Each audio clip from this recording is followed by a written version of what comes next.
शांति। 19 मार्च 2026 के ईश्वरीय महावाक्य। पहले एक नजर मुरली के मुख्य पॉइंट पर। बाबा ने कहा, ऊंच पद पाने के लिए मनसा वाचा कर्मना किसी को भी दुख नहीं देना चाहिए। किसी भी परिस्थिति में क्रोध नहीं आना चाहिए। केवल मुख से बाबा बाबा कहना नहीं, चलन भी रॉयल और श्रेष्ठ होनी चाहिए। श्रीमत पर चलने से ही स्वराज्य पद मिलता है। गीता ही एक शास्त्र है जिसमें श्रीमद् भगवानुवाच है। जितना निश्चय होगा उतनी खुशी बढ़ेगी। और फिर बाबा ने कहा, पतित बनाने वाला रावण है और पावन बनाने वाला परमात्मा है। दोनों एक नहीं हो सकते। बाप को याद करने से पाप कटते हैं और आत्मा पुण्यात्मा बनती है। सिर्फ पंडित बनकर ज्ञान सुनाना नहीं, स्वयं उस अवस्था में भी रहना है। देह अभिमान सबसे बड़ा दुश्मन है। यह उन्नति को रोक देता है। और फिर लास्ट में बाबा ने कहा, बोलने चलने में रॉयल्टी होनी चाहिए। ईश्वरीय संतान के मुख से रत्न निकलने चाहिए। रावण राज्य में कर्म विकर्म बन जाते हैं, जबकि देवताओं के कर्म अकर्म होते हैं। बच्चों को सदा हर्षित और देवताओं जैसा मुखड़ा रखना है। बाप सुख करता दुख हरता है, इसलिए बच्चों को भी सुख देने वाले बनना है, किसी को दुख नहीं देना है। और अब सुनते हैं महावाक्यों को विस्तार से। मुरली का सार। मीठे बच्चे, जैसे बाप दादा दोनों निरहंकारी है, देही अभिमानी है, ऐसे फॉलो फादर करो तो सदा उन्नति होती रहेगी। प्रश्न है, ऊंच पद की प्राप्ति के लिए कौन सी खबरदारी रखना जरूरी है? उत्तर है, ऊंच पद पाना है तो खबरदारी रखो कि मनसा से भी किसी को मेरे द्वारा दुख न हो। किसी भी परिस्थिति में क्रोध न आए। बाप का बनकर बाप के कार्य में, इस रुद्र यज्ञ में विघ्न रूप न बने। अगर कोई मुख से बाबा बाबा कहे और चलन रॉयल न हो तो ऊंच पद नहीं मिल सकता। ओम शांति। बच्चे अच्छी तरह से जानते हैं कि बाप से वर्षा पाना है जरूर। कैसे? श्रीमत पर।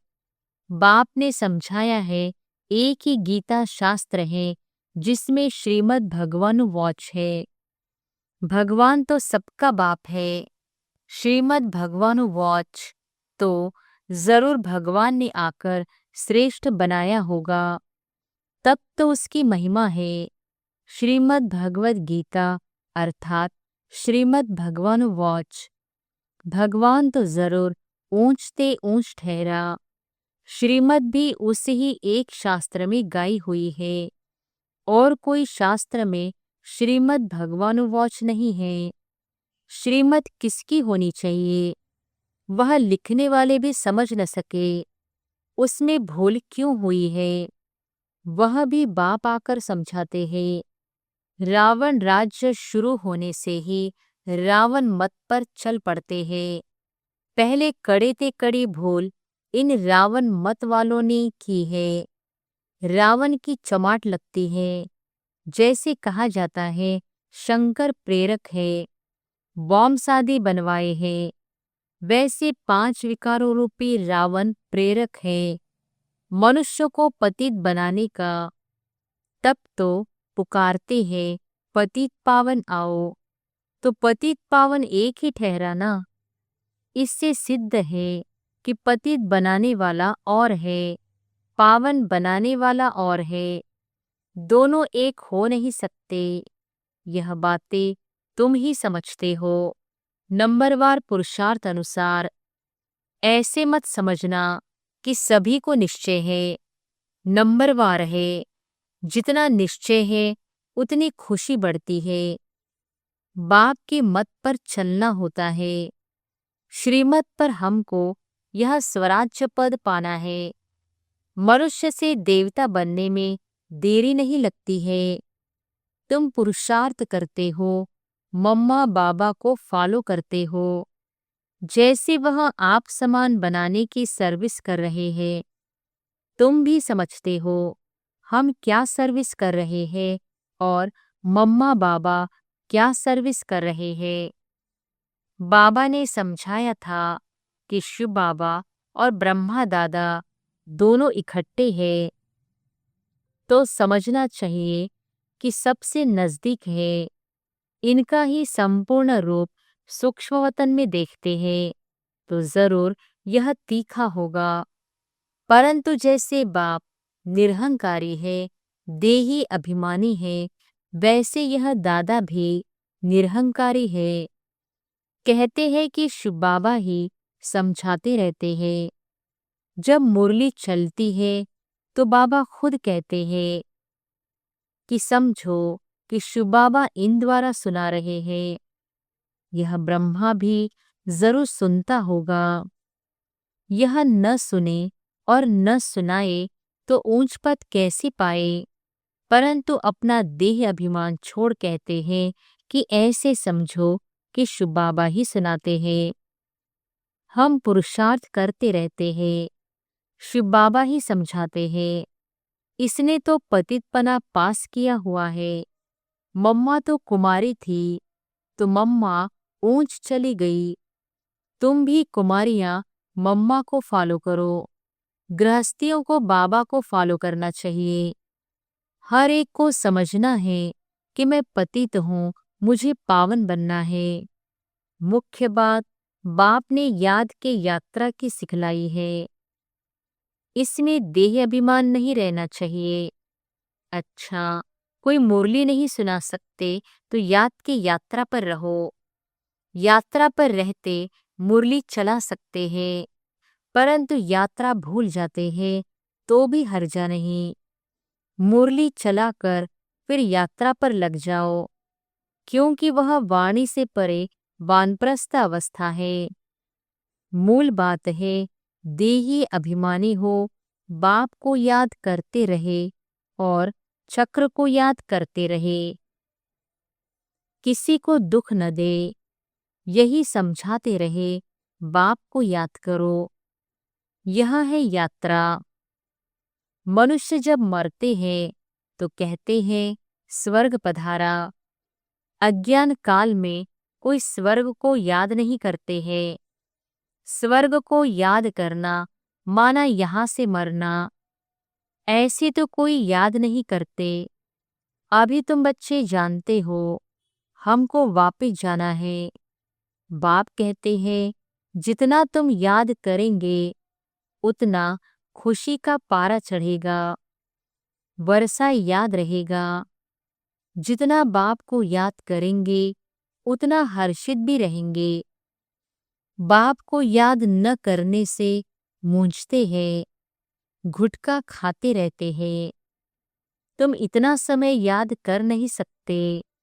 बाबा ने आशिक माशूक का मिसाल बताया है। वह भला धंधा करते हैं और वह भला चरखा चलाती रहती तो भी उसके सामने माशूक आकर खड़ा हो जाता। आशिक माशूक को याद करते, माशूक फिर आशिक को याद करते।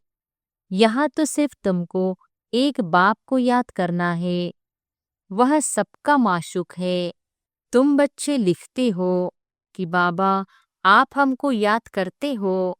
अरे, जो सबका माशूक है वह फिर तुम आशिकों को याद कैसे कर सकेंगे? हो नहीं सकता। वह है ही माशूक, आशिक बन नहीं सकता। तुमको ही याद करना है। तुम हर एक को आशिक बनना है उस एक माशूक का। अगर वह आशिक बने तो कितनों को याद करे? यह तो हो नहीं सकता। कहता है कि मेरे ऊपर पापों का बोझा थोड़ी है जो किसको याद करूं। तुम्हारे ऊपर बोझा है। बाप को याद नहीं करेंगे तो पापों का बोझा नहीं उतरेगा। बाकी मुझे क्यों किसको याद करना पड़े। याद करना है तुम आत्माओं को। जितना याद करेंगे उतना पुण्य आत्मा बनेंगे। पाप कटते जाएंगे। बड़ी मंजिल है। देही अभिमानी बनने में ही मेहनत है। यह नॉलेज सारी तुमको मिल रही है। तुम त्रिकालदर्शी बने हो। नंबरवार पुरुषार्थ अनुसार सारा चक्र तुम्हारी बुद्धि में रहना चाहिए। बाप समझाते हैं तुम लाइट हाउस हो ना, हर एक को रास्ता बताने वाले हो। शांति धाम और सुखधाम का यह सब नई बातें तुम सुनते हो। जानते हो कि बरोबर हम आत्माएं शांति धाम के रहवासी हैं। यहाँ पाड़ बजाने आते हैं। हम एक्टर हैं। यही चिंतन बुद्धि में चलता रहे तो मस्ती चढ़ जाए। बाप ने समझाया है आदि से लेकर अंत तक तुम्हारा पाठ है। अभी कर्मातीत अवस्था में जरूर जाना है, फिर गोल्डन एज में आना है। इस धुन में रहते अपना कल्याण करना है। सिर्फ पंडित नहीं बनना है। दूसरे को सिखाते रहेंगे, खुद उस अवस्था में नहीं रहेंगे तो असर पड़ेगा नहीं। अपना भी पुरुषार्थ करना है। बाप भी बताते हैं कि हम भी याद करने की कोशिश करता हूँ। कभी माया का तूफान ऐसा आता है जो बुद्धि का योग तोड़ देते हैं। बहुत बच्चे चाड़ भेज देते हैं। वंडर खाता हूँ कि यह तो हमसे भी तीखे जाते हैं। शायद वेग आता है तो चार्ट लिखने में लग जाते हैं, परंतु ऐसी अगर तीखी दौड़ी पहने तो नंबर 1 में चले जाए। परंतु नहीं, वह सिर्फ चार्ट लिखने तक है। ऐसे नहीं लिखते कि बाबा इतनों को आप समान बनाया, और वह भी लिखे बाबा हमको इसने यह रास्ता बताया है। ऐसा समाचार नहीं आता है तो बाबा क्या समझेंगे। सिर्फ चार्ट भेजने से काम नहीं चलता। आप समान भी बनाना है। रूप और बसंत दोनों बनना है। नहीं तो बाप समान नहीं ठहरे। रूप भी बसंत भी एक्यूरेट बनना है। इसमें ही मेहनत है। देह अभिमान मार डालता है। रावण ने देह अभिमानी बनाया है। अभी तुम देही अभिमानी बनते हो। फिर आधा कल्प के बाद माया रावण देह अभिमानी बनाती है। देही अभिमानी तो बहुत मीठा बन जाते हैं। संपूर्ण तो अभी कोई भी बना नहीं है। इसलिए बाबा हमेशा कहते हैं कि किसी के भी दिल को रंज नहीं करना है, दुख नहीं देना है। सबको बाप का परिचय दो। बोलने करने की भी बड़ी रॉयल्टी चाहिए। रॉयल्टी संतान ईश्वरीय संतान के मुख से सदैव रत्न निकलने चाहिए। तुम मनुष्यों को जेदान देते हो। रास्ता बताना है और समझाना है। तुम परमात्मा के बच्चे हो ना, उनसे तुमको स्वर्ग की राजाई मिलनी चाहिए। फिर अब वह क्यों नहीं है। याद करो, बरोबर बाप से वर्षा मिला था ना। तुम भारतवासी देवी देवताएं थे। तुमने ही 84 जन्म लिए। तुम समझो कि हम ही लक्ष्मी नारायण के कुल के थे। अपने को कम क्यों समझते हो। अगर कहते कि बाबा सब थोड़ी ही बनेंगे तो बाबा समझ जाता कि यहाँ इस कुल का नहीं, अभी से ही थिरकने लग पड़ा है। तुमने 84 जन्म लिए हैं। बाप ने 21 जन्मों की प्रारब्ध जमा कराई। वह खाया, फिर ना समाप्त होना शुरू हो गई। कट चढ़ते चढ़ते तमो प्रधान कौड़ी मिसल बन पड़े हो। भारत ही 100% साल्वेंट था। इन्हों को यह वर्षा कहाँ से मिला? एक्ट्रेस ही बता सकेंगे ना, मनुष्य ही एक्टर है। उनको यह पता होना चाहिए कि इन लक्ष्मी नारायण को बादशाही मिली कहाँ से। कितनी अच्छी अच्छी पॉइंट्स है। जरूर आगे जन्म में ही यह राज्य भाग्य पाया होगा। बाप ही पतित पावन है। बाप कहते हैं कि मैं तुमको कर्म, अकर्म और विकर्म की गति समझाता हूँ। रावण राज्य में मनुष्य के कर्म विकर्म हो जाते हैं। वहां तुम्हारे कर्म अकर्म होते हैं। वहां है दैवी सृष्टि। मैं रचता हूँ तो जरूर मुझे संगम पर आना पड़े। यह है रावण राज्य, वह है ईश्वरीय राज्य। ईश्वर अब स्थापना करा रहे हैं। तुम सब ईश्वर के बच्चे हो। तुमको वर्षा मिल रहा है। भारतवासी ही साल्वेंट थे, अब इंसाल्वेंट बन गए हैं। यह बना बनाया ड्रामा है, इसमें फर्क नहीं हो सकता। सबका झाड़ अपना अपना है। वैरायटी झाड़ है ना। देवता धर्म वाले ही फिर देवता धर्म में आएंगे। क्रिश्चियन धर्म वाले अपने धर्म में खुश हैं, औरों को भी अपने धर्म में खींच लिया है। भारतवासी अपने धर्म को भूलने के कारण वह धर्म अच्छा समझ चले जाते हैं। विलायत में नौकरी के लिए कितने जाते हैं? क्योंकि वहां कमाई बहुत है। ड्रामा बड़ा वंडरफुल बना हुआ है। इसको समझने की अच्छी बुद्धि चाहिए। विचार सागर मंथन करने से सब कुछ समझ में आ जाता है। यह बना बनाया अनादि ड्रामा है। तो तुम बच्चों को आप समान सदा सुखी बनाना है। यह तुम्हारा धंधा है, पतितों से पावन बनाना। जैसे बाप का धंधा वैसे तुम्हारा। तुम्हारा मुखड़ा सदैव देवताओं जैसा हर्षित होना चाहिए, खुशी में। तुम जानते हो हम विश्व के मालिक बनते हैं। तुम हो लवली चिल्ड्रन। क्रोध पर बड़ी खबरदारी रखनी है। बाप आए हैं बच्चों को सुख का वर्षा देने।